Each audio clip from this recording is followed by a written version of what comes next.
Welcome to my YouTube channel.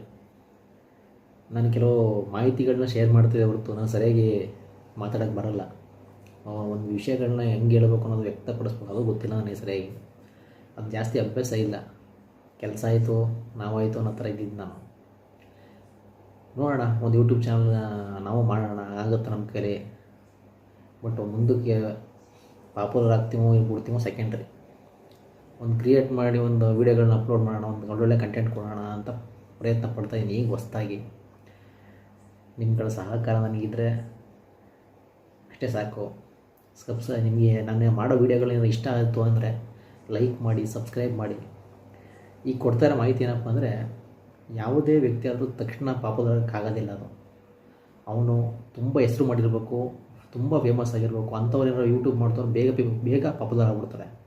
But ನಾನು ಸಾಮಾನ್ಯದ ವ್ಯಕ್ತಿ. ನಾನು ತಕ್ಷಣ ವೀಡಿಯೋ ಹಾಕ್ಬಿಟ್ರೆ ತಕ್ಷಣ ಪಾಪ್ಯುಲರ್ ಆಗಿಬಿಡ್ತೀನಿ, ತುಂಬ ವ್ಯೂಸ್ ಹೋಗ್ಬಿಡುತ್ತೆ.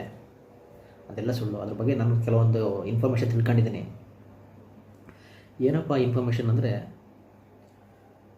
ಯೂಟ್ಯೂಬಲ್ಲಿ ದುಡ್ಡು ಬರುತ್ತಾ, ಅದು ಹೇಗೆ ಬರುತ್ತೆ, ಅದು ಎಷ್ಟು ವ್ಯೂಸ್ ಹೋಗಬೇಕು, ಎಷ್ಟು ಸಬ್ಸ್ಕ್ರೈಬರ್ ಆಗಬೇಕು, ಅದ್ರ ಬಗ್ಗೆ ಸ್ವಲ್ಪ ಮಾಹಿತಿ ತಿಳ್ಕೊಂಡೆ.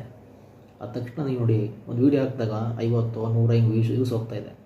ಏನು ಯೂಟ್ಯೂಬ್ ಚಾನಲ್ ಮಾಡ್ತಾಯಿದ್ದಾನೆ, ಒಳ್ಳೆ ದುಡ್ಡು ಮಾಡ್ತಾಯಿದ್ದಾನೆ ಮುಂದಕ್ಕೆ ಅನ್ನೋ ಥರ ಅದು ತೋರಿಸುತ್ತೆ ಕೆಲವರಿಗೆ. ತಪ್ಪು ಅದು. ಈ ನಾನು ದುಡ್ಡು ಮಾಡೋದಕ್ಕೋಸ್ಕರ ಏನು ಮಾಡಬೇಕು ಅಂದರೆ, ಕಷ್ಟಪಡಬೇಕು. ಯೂಟ್ಯೂಬಲ್ಲಿ ದುಡ್ಡು ಬರುತ್ತೆ, ಇಲ್ಲಿ ಬರಲ್ಲ ಅಂತಲ್ಲ. ಎಷ್ಟು ವ್ಯೂಸ್ ಹೋಗಬೇಕು, ಎಷ್ಟು ಸಬ್ಸ್ಕ್ರೈಬರ್ ಆಗಬೇಕು ಅನ್ನೋದ್ರ ಬಗ್ಗೆ ಸ್ವಲ್ಪ ಮಾಹಿತಿ ಕೊಡ್ತೀನಿ. ಗಮನ ಇಟ್ಟು ಕೇಳ್ಕೊಳ್ಳಿ. ಇದರಲ್ಲಿ ಏನಾದ್ರು ತಪ್ಪಿದರೆ ದಯವಿಟ್ಟು ಕ್ಷಮಿಸಿ. ನನಗೆ ಮೊದಲೇ ಹೇಳ್ತೀನಿ, ನನಗೆ ಸರಿ ಮಾತಾಡೋಕ್ಕೆ ಬರಲ್ಲ. ಆ ಮಾಹಿತಿನ ಹೆಂಗೆ ಹೇಳಬೇಕು ಅನ್ನೋದು ಗೊತ್ತಿಲ್ಲ ನನಗೆ. ಸರಿಸುಮಾರು 1,00,000 ವ್ಯೂಸು ಓಡಿದ್ರೆ ಒಂದು ವೀಡಿಯೋಗೆ, ಅದರಲ್ಲಿ ಬರೋ ಅಮೌಂಟ್ ಎಷ್ಟು ಬರುತ್ತೆ ಅಂದರೆ, ಒಂದು 5,000 to 6,000 ಬರುತ್ತಂತೆ ಅಷ್ಟೇ. ಆ 1,00,000 ನೀವು ವ್ಯೂಸು ಓಡೋದಕ್ಕೆ ಎಷ್ಟು ಸಬ್ಸ್ಕ್ರೈಬರ್ ಆಗಿರಬೇಕು ಅಂದರೆ, ಮಿನಿಮಮ್ 50,000 ಜನ ಸಬ್ಸ್ಕ್ರೈಬರ್ ಆಗಿರಬೇಕು. ಆಮೇಲೆ ಅದು ಮಾನಿಟೈಸ್ ಆಗಿರಬೇಕು.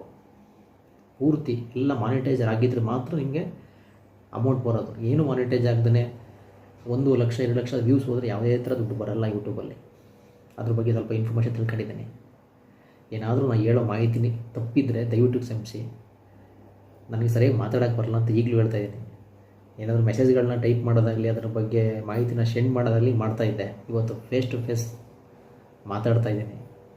ಇದು ಫಸ್ಟ್ನೇ ಅನುಭವ ನನಗೆ. ಏನಾದರೂ ನನ್ನಿಂದ ತಪ್ಪಿದರೆ ದಯವಿಟ್ಟು ಕ್ಷಮಿಸಿ. ನನ್ನ ಮಾಹಿತಿ ನಿಮ್ಗೆ ಇಷ್ಟ ಆಗಿದರೆ ಲೈಕ್ ಮಾಡಿ, ಸಬ್ಸ್ಕ್ರೈಬ್ ಮಾಡಿ. ಅದರಲ್ಲಿ ಬೆಲ್ ಬಟನ್ ಅಂತ ಇರುತ್ತೆ, ಅದರಲ್ಲಿ ಆಲ್ ಅಂತ ಇರುತ್ತೆ, ಅದನ್ನು ಕ್ಲಿಕ್ ಮಾಡಿ. ಏನಾದರೂ ಹೊಸ ಕಂಟೆಂಟ್ನ ನಾನು ಮಾಡಿದ್ರೆ ಅದು ನಿಮ್ಗೆ ತಲುಪುತ್ತೆ. ನಮ್ಮಂಥ ಚಿಕ್ಕ ಕಲಾವಿದ ಅಲ್ಲ, ಸಾಮಾನ್ಯ ವ್ಯಕ್ತಿನ ಬೆಳೆಸಿ. ನಾನು ಯಾತಕ್ಕೆ ಈ ವಿಡಿಯೋ ಮಾಡ್ತಾಯಿದ್ದೀನಿ ಅಂದರೆ, ನನಗಿಬ್ಬರು ಹೆಣ್ಮಕ್ಳು.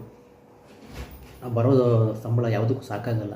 ಆ ಮಕ್ಕಳನ್ನ ಹೆಂಗೆ ಓದಿಸೋದು, ಯಾವ ಥರ ಮಾಡೋದು ಅಂತ ಯೋಚನೆ ಮಾಡ್ತಿದ್ದಾಗ ಯೂಟ್ಯೂಬ್ ಅನ್ನೋ ಒಂದು ಪ್ಲ್ಯಾಟ್ಫಾರ್ಮ್ ಮೈಂಡಿಗೆ ಬಂತು. ಅದು ತಕ್ಷಣ ಇದರಲ್ಲಿ ಪಾಪ್ಯುಲರ್ ಯಾರೂ ಕೂಡ ಆಗೋದಿಲ್ಲ. ಕಷ್ಟಪಡಬೇಕು, ಪ್ರತಿದಿನ ಕಷ್ಟಪಡಬೇಕು. ಏನಾದ್ರು ಕಂಟೆಂಟ್ಗಳು ಆಗ್ತಾ ಇರಬೇಕು. ಅದು ತಕ್ಷಣ ಯಾರಿಗೂ ರೀಚ್ ಆಗೋದಿಲ್ಲ. ರೀಚ್ ಆಗಬೇಕಾದ್ರೆ ನಮ್ಮಂಥ ಸಾಮಾನ್ಯ ವ್ಯಕ್ತಿಗಳು ರೀಚ್ ಆಗಬೇಕಾದ್ರೆ ಮಿನಿಮಮ್ಮು 2 to 3 ವರ್ಷ ಬೇಕೇ ಬೇಕು. ವೀಡಿಯೋಗಳು ಹಾಕಿ ಸಬ್ಸ್ಕ್ರೈಬ್ ಆಗಿ ಅದು 3 ವರ್ಷ 3-4 ವರ್ಷ ಆದಮೇಲೆ ಒಂದು ಏನಾದರೂ ಸಬ್ಸ್ಕ್ರೈಬ್ ಆಗಿ ಒಳ್ಳೆ ವ್ಯೂಸ್ ಬಂದು ದುಡ್ಡು ಬರೋ ಥರ ಆದರೆ ಅದು ಯಾತಕ್ಕೆ ಹೆಲ್ಪ್ ಆಗುತ್ತೆ ಗೊತ್ತಾ ನನಗೆ? ಮಕ್ಳಿಗೆ ಫೀಸ್ ಕಟ್ಟೋಕ್ಕಾಗಿರ್ಬೋದು, ಮಕ್ಕಳನ್ನ ಓದ್ಸೋಕ್ಕಾಗಿರ್ಬೋದು. ಅವ್ರಿಗೇನಾದ್ರು ಒಂದು ದಾರಿ ಮಾಡಬೇಕು ಅಂತ ಅಷ್ಟೇ, ಏನಿಲ್ಲ. ಏನು ದೊಡ್ಡ ಕೋಟಿ ಬಂದ್ಬಿಡುತ್ತೆ, ದೊಡ್ಡ ಇದಾಗ್ಬಿಡ್ತೀನಿ ಹಿಂಗೆ ಅಂತ ಏನಿಲ್ಲ. ಮಕ್ಳಿಗೋಸ್ಕರ ಯೂಟ್ಯೂಬ್ ಚಾನಲ್ ಓಪನ್ ಮಾಡಿದ್ದೀನಿ.